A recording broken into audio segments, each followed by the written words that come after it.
All right, everyone out there. Today we're doing a really special Inspired a Galaxy because we're going back to like the root, I think, Cassio, when you first dreamt up Inspired a Galaxy.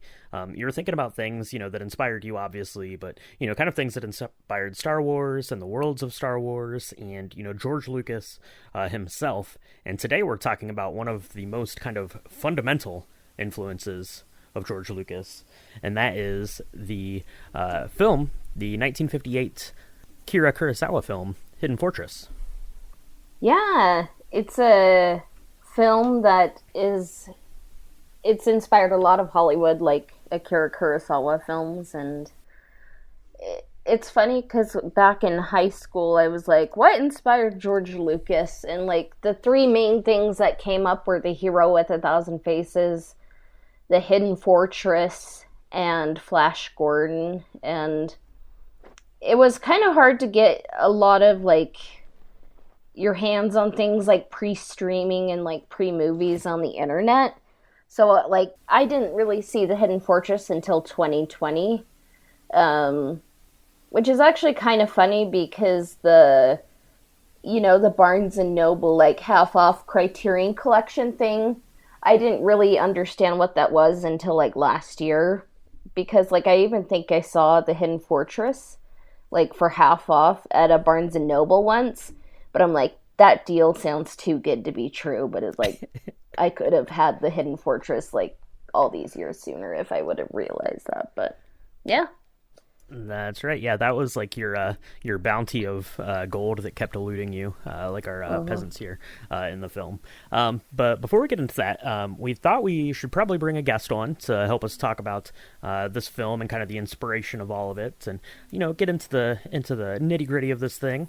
So we're bringing back onto the podcast. You might know him from our Last of Us episode when we were talking about the HBO series and the video game there. But Al is back joining us again today. Al, welcome back to the podcast. How are you doing? Doing great. Thanks for having me on. Yeah, absolutely. Thank you so much for coming back on. I know you're excited to talk about the Hidden Fortress, but catch us up, Al. What have you been up to since we talked about The Last of Us?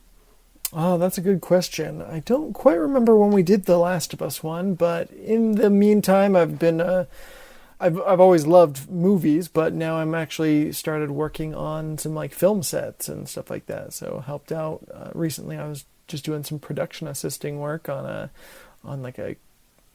shoe commercial and helping somebody with a feature film. So now I'm getting into the other side of filmmaking, or like rather movies, the filmmaking side rather than just the critiquing. So giving me a brand new outlook on how movies are made. Oh, very cool. That's very awesome. Yeah. So you've been doing, movie critiquing. I know, you and Cassie have, discussed film and story structure, like that for, going back for a long time now. You have, your digital magazine that you put together and stuff, and other podcast interests and things like that. What has been your big takeaway now that you've been on kind of the production side of it? Was there anything that was surprising about it, or? It was really surprising to me just to see the differences in directing styles.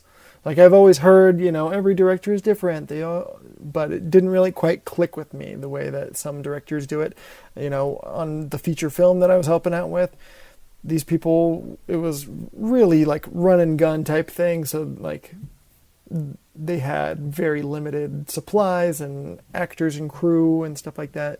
And so we were just like, did we get the shot? Okay, move on. Like we were trying to get it in 1 to 3 takes or something like that. Maybe get an extra for safety, but then versus like on a bigger 25 person set, we were doing takes repeatedly. It just seemed like, oh man, I can't believe how many times that they kind of do some of this stuff.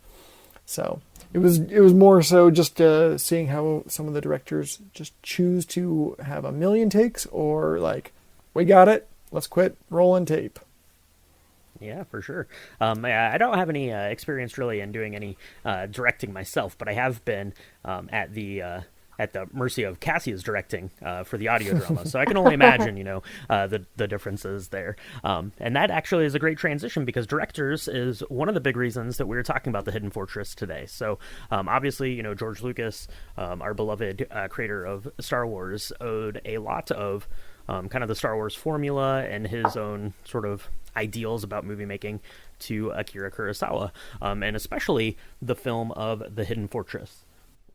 But yeah, like what blows my mind is this came out in 1958, so like pre a lot of stuff going on, but I just think I think it's cool that this inspired George Lucas, and I mean, we can kind of get into it, but the Too Long Didn't Listen is it's a great movie, and even if you like aren't as interested in its connections to A New Hope and Star Wars, like it's a solid film on its own, and I think it's a good introduction film to get Westerners into Akira Kurosawa and more Japanese and more international films.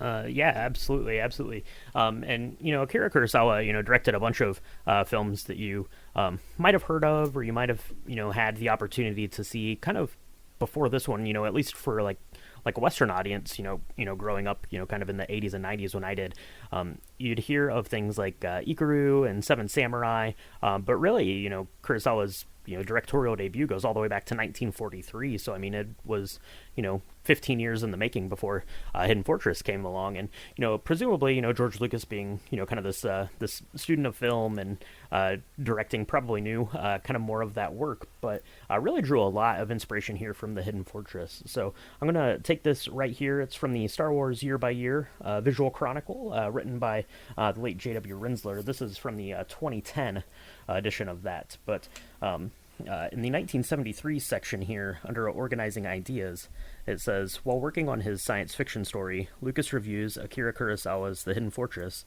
and draws inspiration from the characters and situations. So we've got there, and obviously, I mean, you turn on Hidden Fortress, and pretty much straight off the bat, you're like, oh, okay, that's where R2-D2 and C-3PO come from. But apparently there was also here, and this comes from 1975, and it says that Lucas, influenced by his admiration for Kurosawa, toys with the idea of casting a Japanese actor, possibly Toshiro Mifune, from The Hidden Fortress for the role of Ben Kenobi, which obviously, went on to Alec Guinness, of course, obviously. But I think that's interesting that, he drew so much inspiration from it, and then, was kind of visualizing putting the story together and, utilizing, similar characters and similar actors in these roles of the story he was writing. Yeah, in some ways I can't imagine Obi-Wan being anyone but Alec Guinness, but I had heard that Mifune was considered for Obi-Wan, and like it just kind of like is a cool thought experiment to think about like how Star Wars could have been different, like would it have taken off, like if like that had been casted differently, and just it's a cool thought experiment. Yeah, that's a really interesting one. I was not even aware that Toshiro Mifune like actually spoke English, because I'm assuming he would have wanted him to speak English for Star Wars. Yeah, I would imagine so. I would think, at least. But I don't know for sure. But yeah, that was interesting. I had never really stumbled across that. I'd flipped through the year by year dictionary, several times, and I never really paid much attention to that, or I wasn't really thinking about it in the context of actually going to be speaking about the Hidden Fortress. So kind of in one ear out the other. But yeah, I was really interested, or I thought that was very interesting when I found that little snippet today. So yeah, it's definitely weird to think, obviously now as beloved as Alec Guinness as Obi-Wan Kenobi, to ever imagine someone else. But if I take a step back and just go on my recent watch here of the Hidden Fortress, then yeah, I could definitely see where that inspiration came from. Yeah, I like how this film kind of just throws you into the middle of everything. It doesn't explain like what the war was that they were fighting as much as some modern films might. And I think, like Lucas has said, like the primary influence on A New Hope was you kind of have a story told through two lesser characters, like R2D2 and C3PO, and in this movie you have the two thieves. It's not Hmm. like the general and the princess, but even in the two thieves, I saw a little bit of elements of Luke and Han. What about you guys? That's interesting. Yeah, I definitely see them as like the Han Solo type, where they're kind of greedy. They want money. They're not really in it for moral reasons or anything. And yeah, so I definitely see that. There was like one part at the very beginning where, because there is like a little bit of a height difference between the two peasants. What is it, Tahe and Matashichi? And like the shorter one, he's kind of wearing this basket on his back, and so it like really made it seem like it was R2D2 and C3PO in there. They have like some of those kind of little quippy one-liners back and forth to each other. Yeah. It really Yeah. reminded me of Star Wars Visions, like seasons one and two, but especially one, um, which I kind of love. Like, it was kind of like Star Wars was coming full circle and kind of acknowledging, um, even more so, the connection with Japanese cinema and especially Akira Kurosawa. Hmm. Um, did any of you get Visions vibes? Yeah, for sure. Yeah, absolutely. Just kind of in the in the cultural similarities and the way that the stories are being told, and even in kind of the way that the princess is holding herself, felt very much like something that might have been adapted and drawn into Visions. There, absolutely, there were a lot of kind of parallels, kind of with the characters and who the characters in Star Wars ultimately became. So you'd mentioned Han Solo.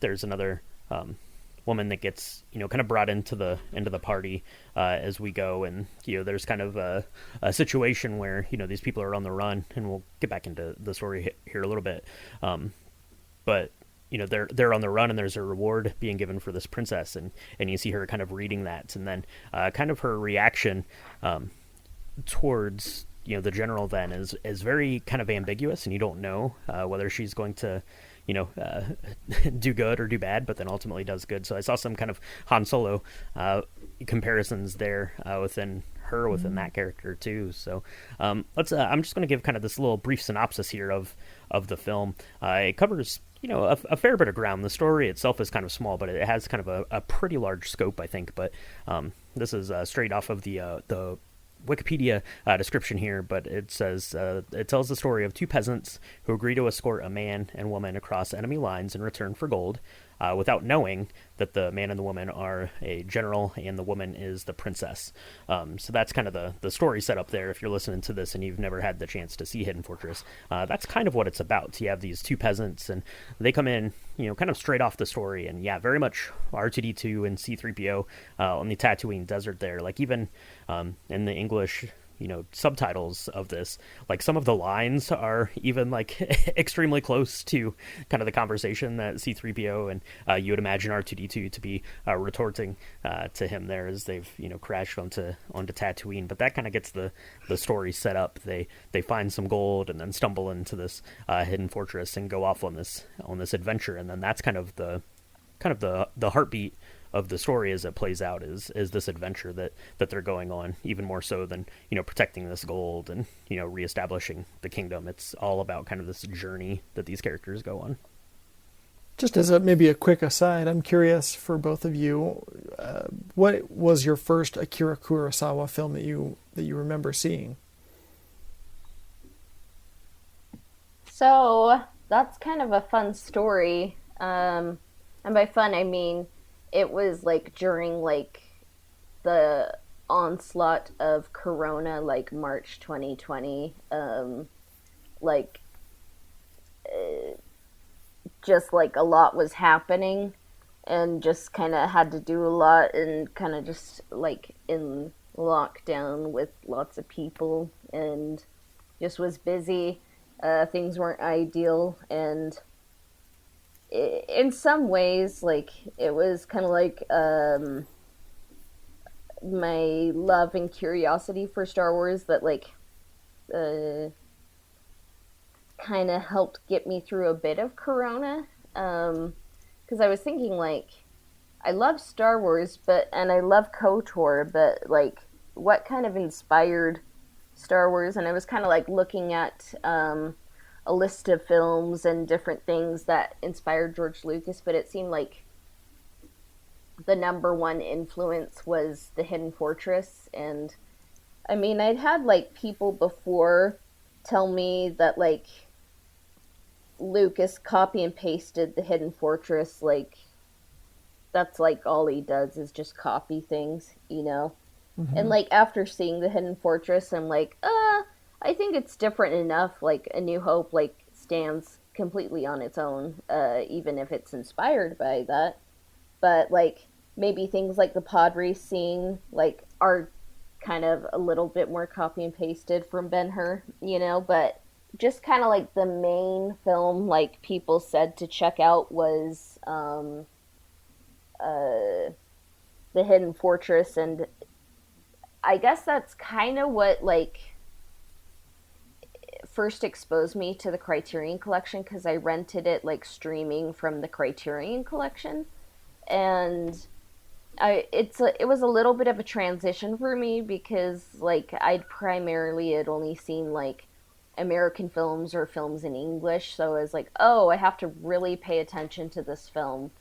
Like I have to read the subtitles because like it was the first time like I'd seen this film. And it was interesting to see it because a lot of it was familiar, you know, because I could be like, oh, this is kind of like the Princess Leia character. This character's kind of like R2D2. This one's like C3PO. This one's kind of like Darth Vader. This one's Obi-Wan, you know? But I kind of was inspired, you know? I guess you can say maybe like I didn't steal it because it was given to me. Like I was like, "Oh, like what should I name like kind of like this look into what inspired Star Wars?" And there was Dan from the Hero's Journey podcast, and he was like, "Inspired a Galaxy." I was gonna go with like the roots of Star Wars or something, but it's like, oh, Inspired a Galaxy. So occasionally we do these Inspired a Galaxy, you know, episodes, and like that was kind of inspired by like the term he gave to it. And that's why we kind of do these episodes to kind of like look at things that inspire us and like inspired Star Wars. Yeah, very cool, very cool. Love the origin story of that. And yeah, we do talk about things that inspired us in Star Wars from time to time. But this one, yeah, and in particular is really kind of that keystone, as I mentioned in the top, of something that inspired Star Wars very very directly. Back to your question, Al. What was the first Akira Kurosawa film that I saw? I guess technically, although I think I don't know that he even got a credit for it, but it is here in his IMDb because he apparently directed some of the sequences in Tora Tora Tora. So that would have been the first one that I saw back in high school, but I didn't have any sort of connection to that Akira Kurosawa had any part of it or would have even known being uncredited. Then I have to go a few years into the future taking some film study classes in college, and we never watched any of the Kurosawa films in their entirety, but we did watch kind of some sections of some of the films. So Seven Samurai, Ikaru, Yojimbo, and then Hidden Fortress, kind of in like a compilation kind of thing, just to do some kind of scene analysis and stuff like that, and just to expose us, I guess, to different kind of movie making techniques and things, not from the lens of the perspective that we had. So that was kind of my first exposure to it. And then I watched Hidden Fortress the first time probably around then, I guess, probably in my late college years. But that's been a really long time to date myself now. So and it's probably been a good 20 odd years since I've watched Hidden Fortress fully through. And then I've watched it Actually, I watched it yesterday, and then watched it again this morning before we started to record. So I was nice and fresh on it, and what we wanted to talk about here today for terms of the podcast. But that's kind of the big exposure that I've had to Akira Kurosawa. Definitely watching this, like Cassia said, it's kind of, I hate to use the word like palatable, but it's kind of something that you can I don't know, easily identify with, because you do kind of see the parallels to Star Wars in there. It's a very kind of straightforward story, so it's easy to kind of get in there and dig into. So now I want to go back through more of his filmology and really kind of dig into some of these other films and worlds and stories that he told. What about you, Al? What was your intro to either the Hidden Fortress or Akira Kurosawa kind of at large? For me, it was probably actually Rashomon, and I watched that one on a whim just because I wanted to understand a Simpsons joke. So yeah, I've seen that one. I probably saw High and Low after that, and maybe and then I finally got around to this year seeing Seven Samurai, and now Hidden Fortress.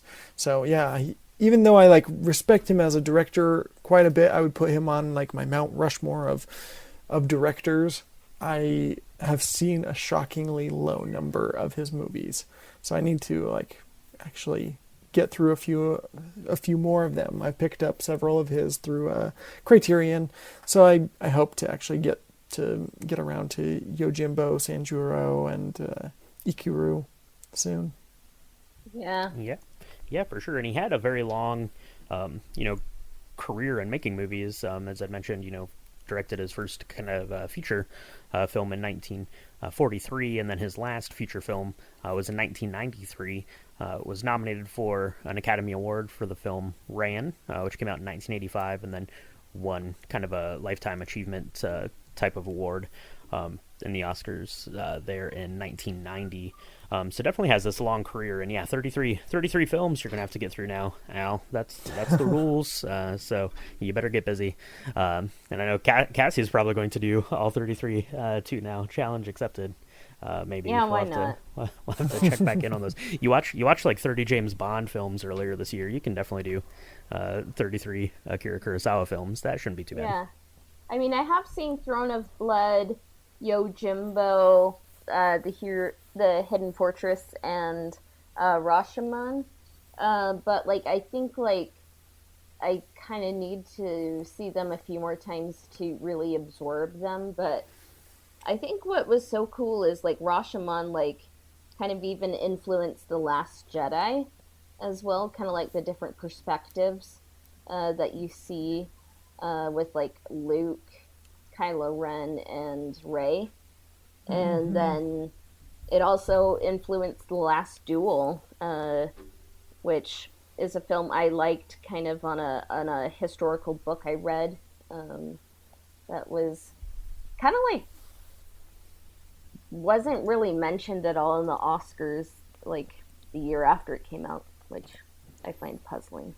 There were a lot of kind of parallels there, and I mean that makes sense in terms of kind of the sequel trilogy, because I think kind of whatever your opinions are on those, I think that the directors did take a long hard look at kind of what we're doing right now, right? The things that inspired George Lucas and creating their own stories there. So I think that makes a lot of sense that you would see some kind of parallels and things between these films and then the sequel trilogy films for sure.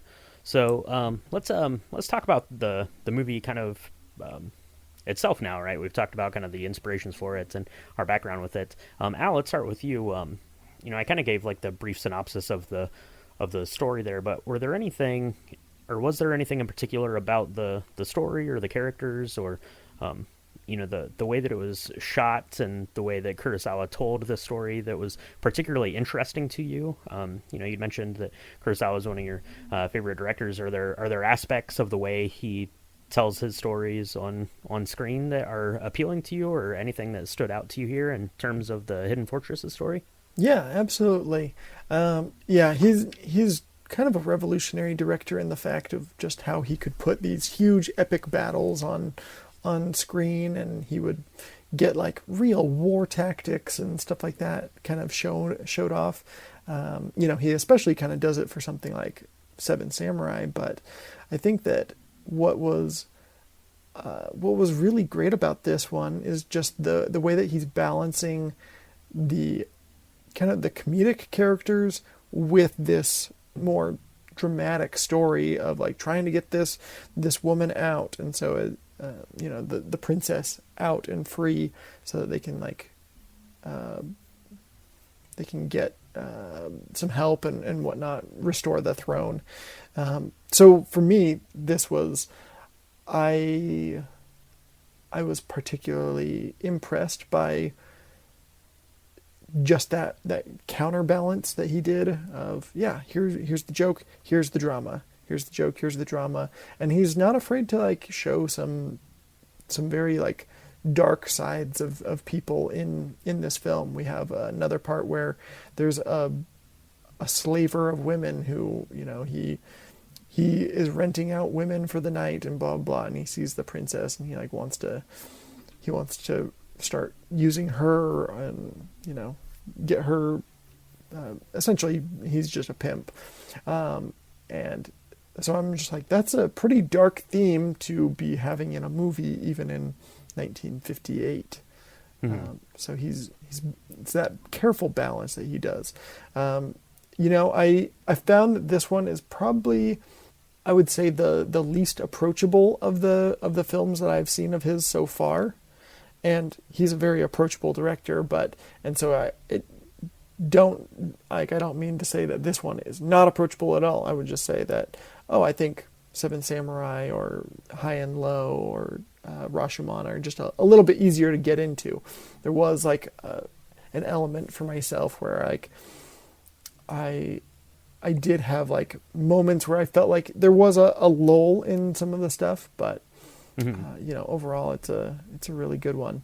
It's one that I also like, if somebody didn't tell me that this was like inspiration for Star Wars, me not being particularly attuned to Star Wars as you guys are, I don't know if I would have seen it.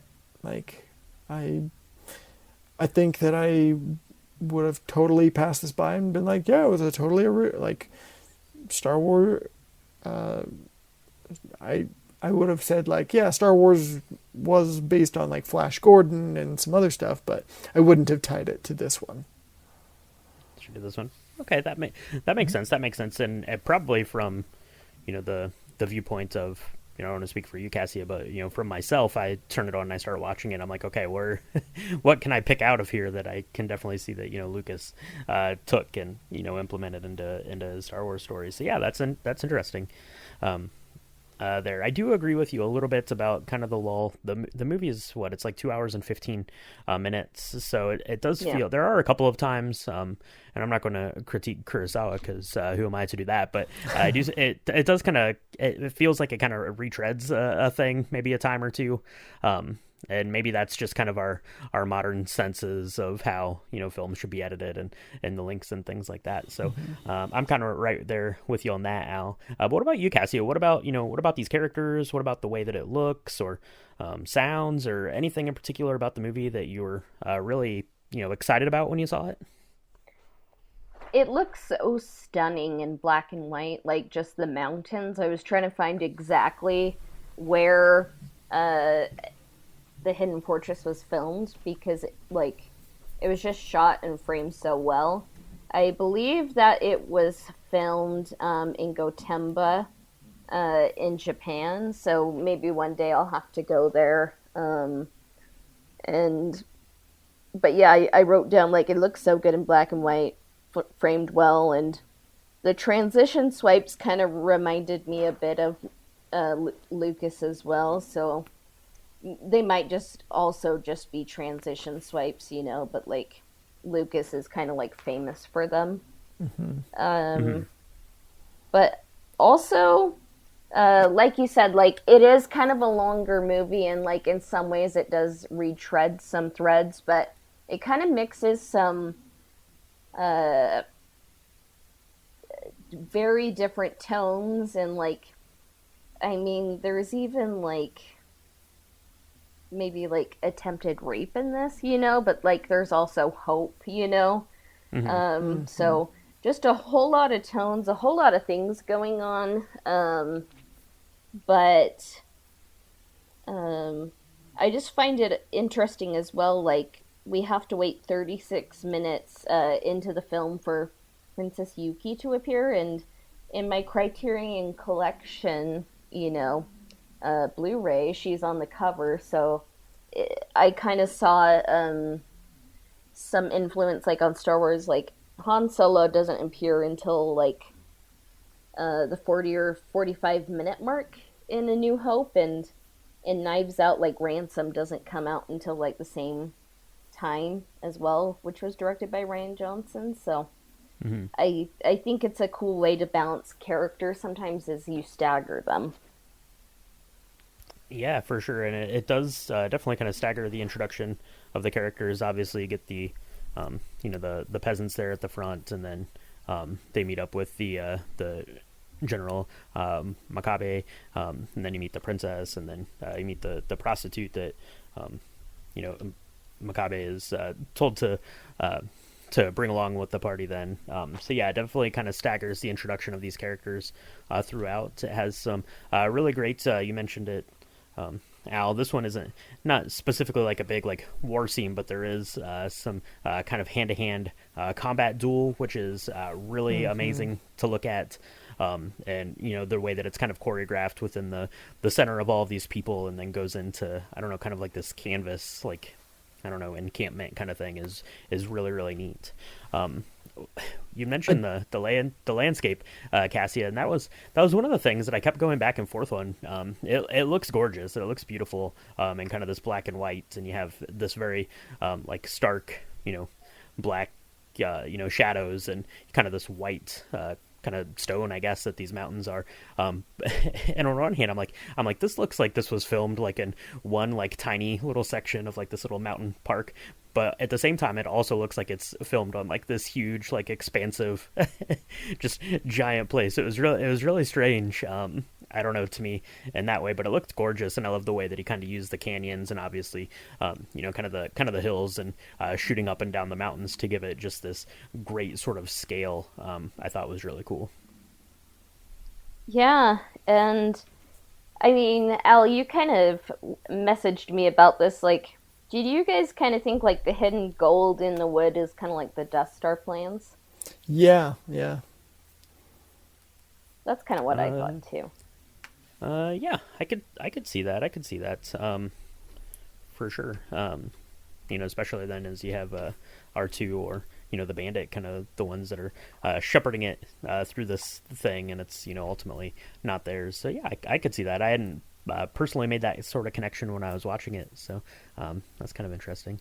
Al, I was sounded like you had something you wanted to chime in with there. Yeah, absolutely. I did want to chime in when you mentioned, the battle between the two guys with the spear fight. That I'm surprised at so many other movies of Akira Kurosawa's that are just like beat for beat, like Taken. Like if you watch Magnificent Seven, they steal every single aspect of Seven Samurai. Various people die at various times, and it's like beat for beat. I was surprised in this one where we have the lightsaber duel between Vader and Obi-Wan, and so I was fully expecting Mifune's character to die in this moment in the spear fight, and it was actually kind of a really cool way that it didn't. That he survives. He not only does he survive, he beats him, and he proves that like he is the stronger one, and he's able to kind of bring the other guy to his side. I think that isn't necessarily shown in A New Hope, but I think that was kind of maybe a kind of like a Luke and Vader type thing where Luke brings back that he could be playing both Luke and Obi-Wan simultaneously in this movie, in that he's bringing Vader back to their side by the end. Yeah, absolutely. As he, kind of spares him there. Yeah, I definitely kind of see that that sort of that, I don't know, living redemption bits. Yeah, so I can definitely see that there too. One of the things I also wanted to mention here, the score, the music of this is really really great. According to Wikipedia, it's the score is like crazy long. It's like 65 tracks, which no way I would have assumed that, because it's kind of the same theme that just like gently gets like tweaked progressively as you go kind of through the story. But I really loved the musical beats kind of the movie. And then something from kind of a more technical thing, something that I noticed, and maybe I'm imagining it or not thinking about it right. There were a lot of kind of still shots in this film. There was not a lot of camera movement, and I think that kind of is something that I think I see in Star Wars too. When I think back on it, there's not a ton of camera movement. It's a lot of kind of these static camera shots, and I think here in this film it worked extra well because just to play with kind of the scope and sizing of these environments and the characters and stuff. Sometimes the characters would be very small in frame, sometimes they'd be very big and up close, but there was not a lot of camera movement in it, and I just thought that was interesting. I don't know if that's a Kurosawa thing in particular, or if it's just something I was just extra like sensitive to seeing as I was watching through these here recently, but that was something else that I noticed too. Based on what I've seen of other directors from that time, and yeah, I can definitely see that from Kurosawa, is that they didn't really have a lot of camera movement and ability to move it all around because the cameras were just so ginormous. So they like really plan out their shots, and so you see these like really well planned shots because they can't do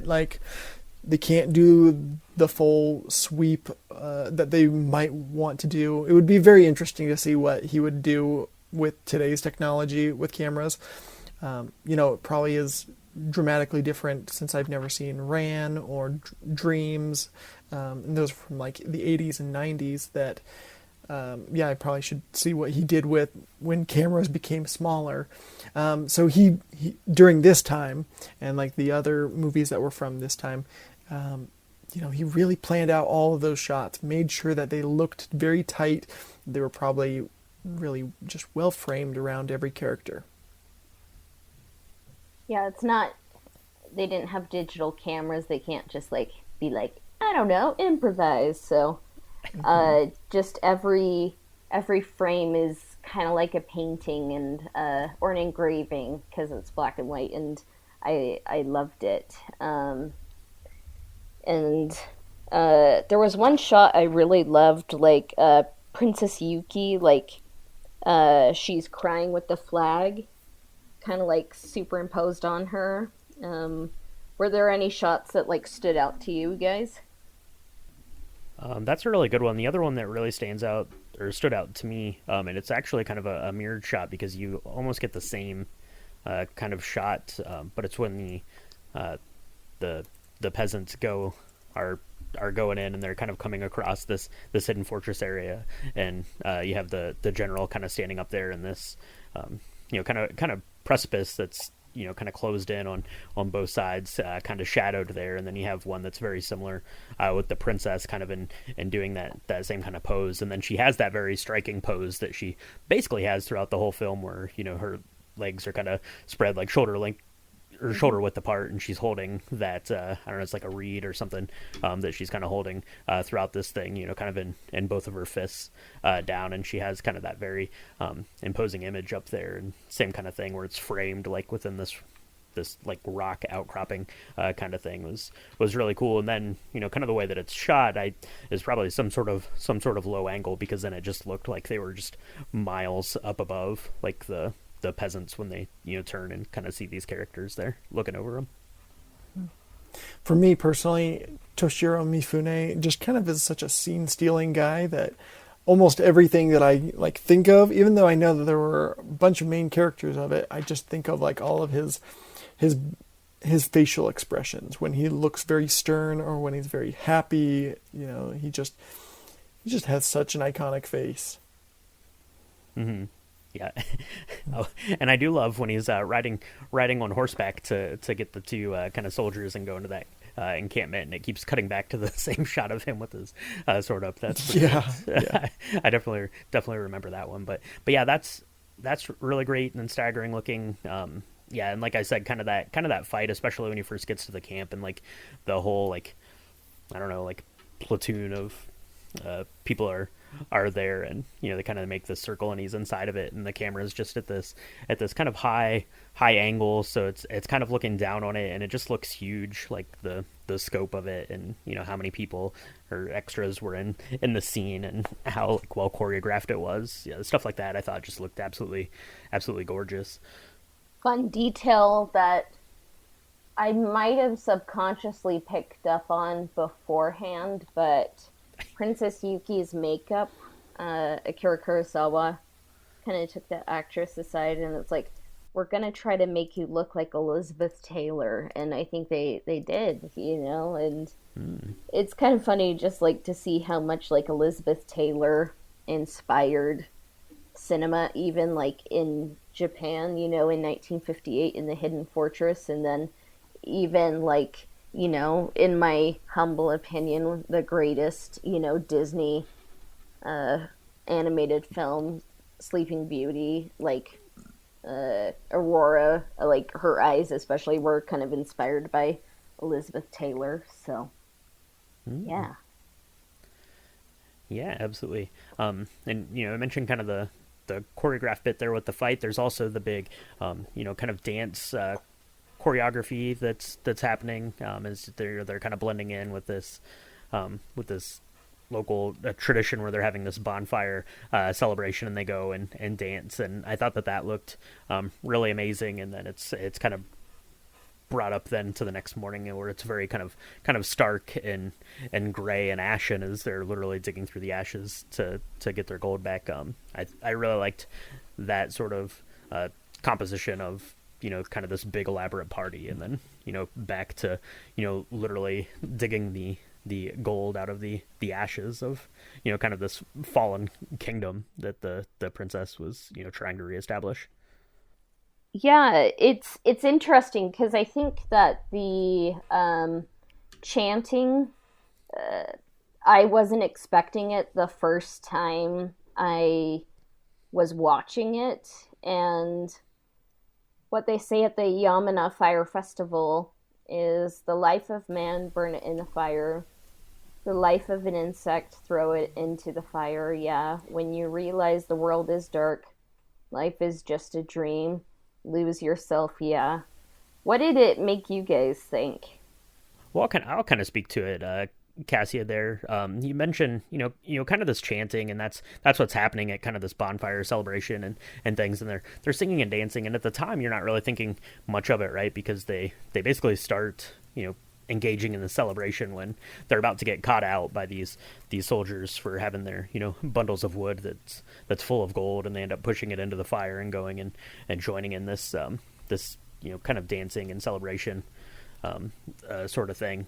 And then it's really not until kind of the end of the film where our heroes get captured, and she's talking about how it's okay, that they didn't complete their mission necessarily. It's okay that they got caught, and it's because for her it was about living through this journey more so than getting the gold back and things, because that was kind of out of their hands at that point. And then she goes on to kind of recite that chant, like those lines from the dance, and it's kind of at that point then that you're really sort of kind of digesting what that chant was about and what it meant to her and to her people. And I thought that was really kind of beautiful. And obviously then it moved that I don't know, it was the general or whatever there that had captured them, and then aids and their escape. But it was really kind of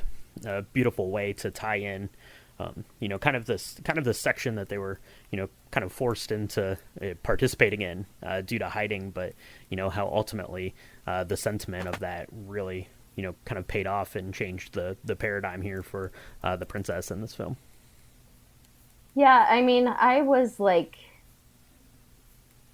there were many I was gonna say many highs and lows during Corona, but it's mostly like the high was like a low, and then there was like a lower point during Corona. A great that's time. that's Like right. looking back on it, I'm like, wow, what a time to exist. And like, yeah. So like, keep in mind, like it was kind of like at the onset of Corona, and like the allure of like working from home and like just interesting stuff happening was gone, and like I was kind of like at one of my lower points. So uh just like the quote like from Princess Yuki, she gives, "I have enjoyed the journey. The happiness of these days I would have never known living in the castle. I've seen people as they are, without pretense. I've seen their beauty and their ugliness with my own eyes." So I just think it's a beautiful quote, and it kind of encapsulates human existence. Like it's good and bad. Like you kind of have to have the whole picture to see things clearly. And um,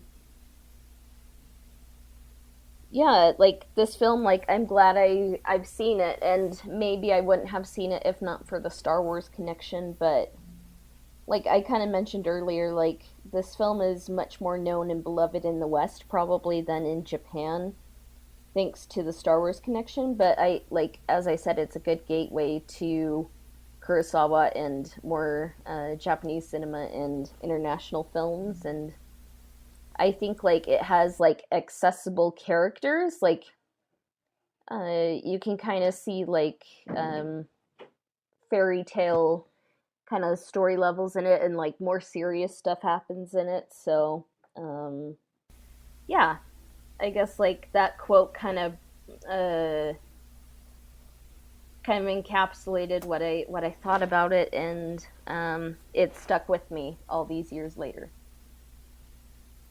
Very cool. Yeah, absolutely, absolutely.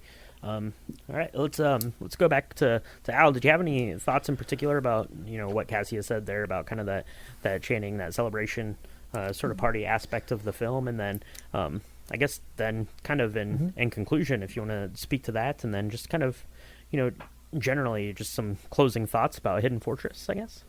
Sure.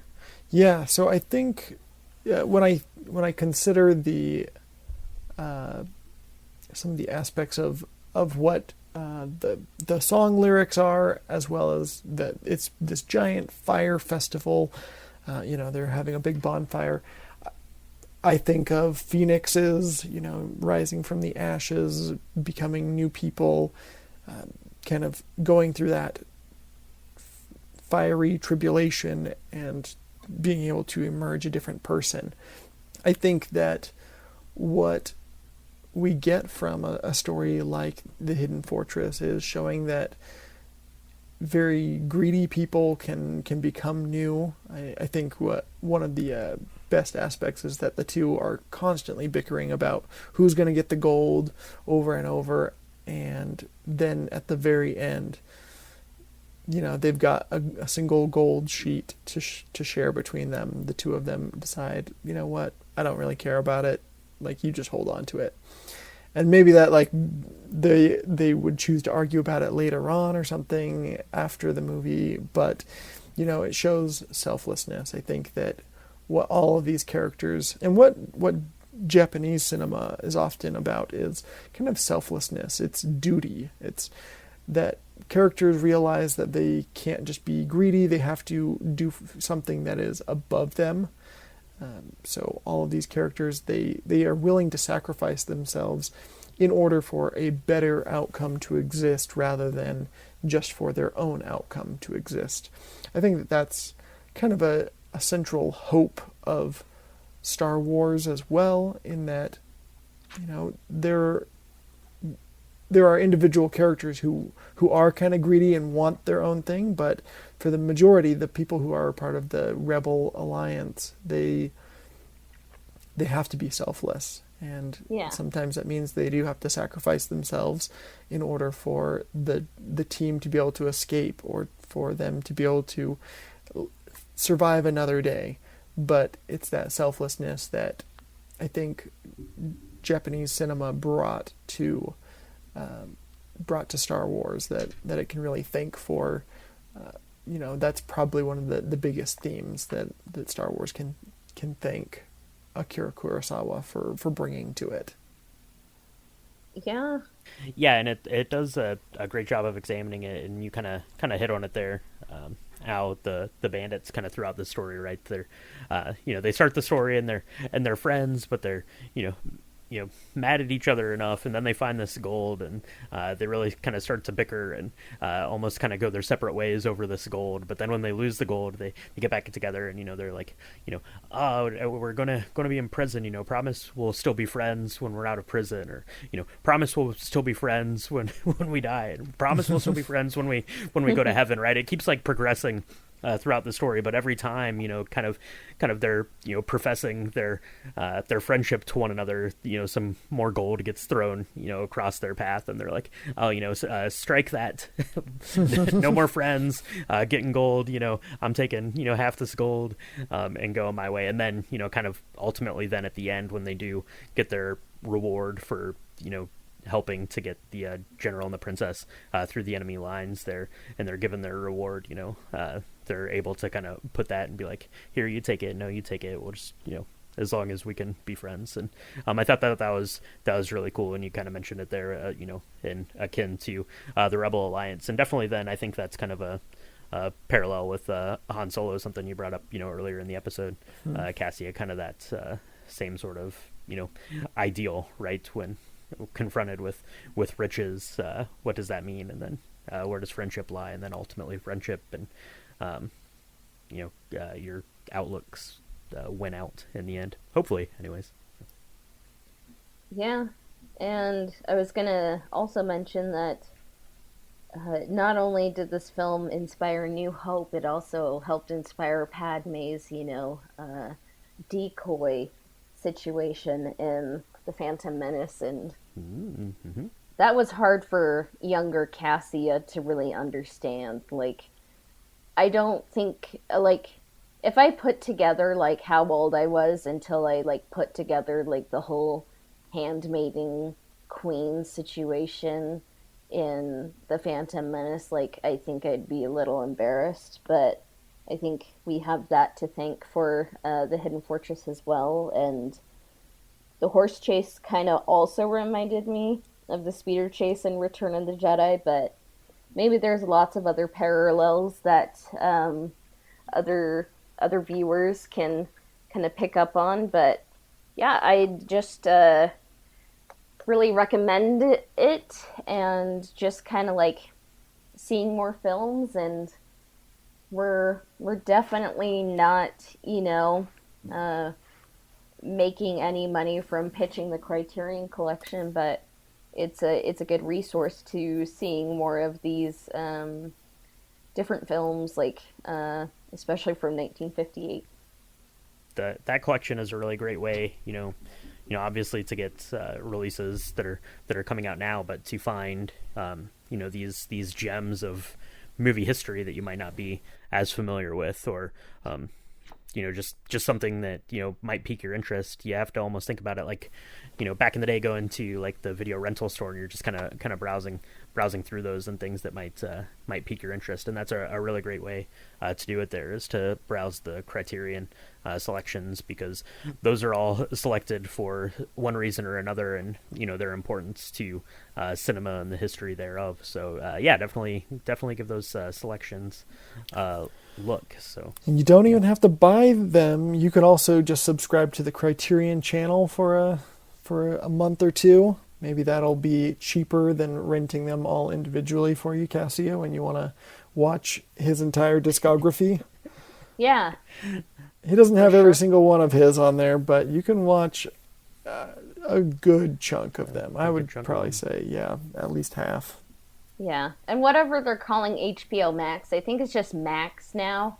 Mm-hmm. Maybe in the future it'll be called Axe. I don't know, but I think Max has a lot of his filmography as well. So yeah, and those I think are the Criterion scans of the films too. So wow, See, you learn things each day. Like Al kind of got me hooked on like the Criterion collection and the sales, like the July 50% off sale, and yeah, it's a fun journey to go on if you love film. So Yeah, absolutely. So that's the Hidden Fortress and kind of the inspirations of it, and what our key takeaways were from the film. So let us know out there if you've watched the Hidden Fortress, what you think about it, or what your favorite Kurosawa film is. Let us know that, and we'll have to check it out. And make sure you're checking in on Al. Al, what do you have going on? Anything people can look into? Like I mentioned, you have the online. Magazine that you put together, I think each month, that has some great content in there. How can people check that out or connect with you online or anything else you want to Yes, pitch people before we sign off?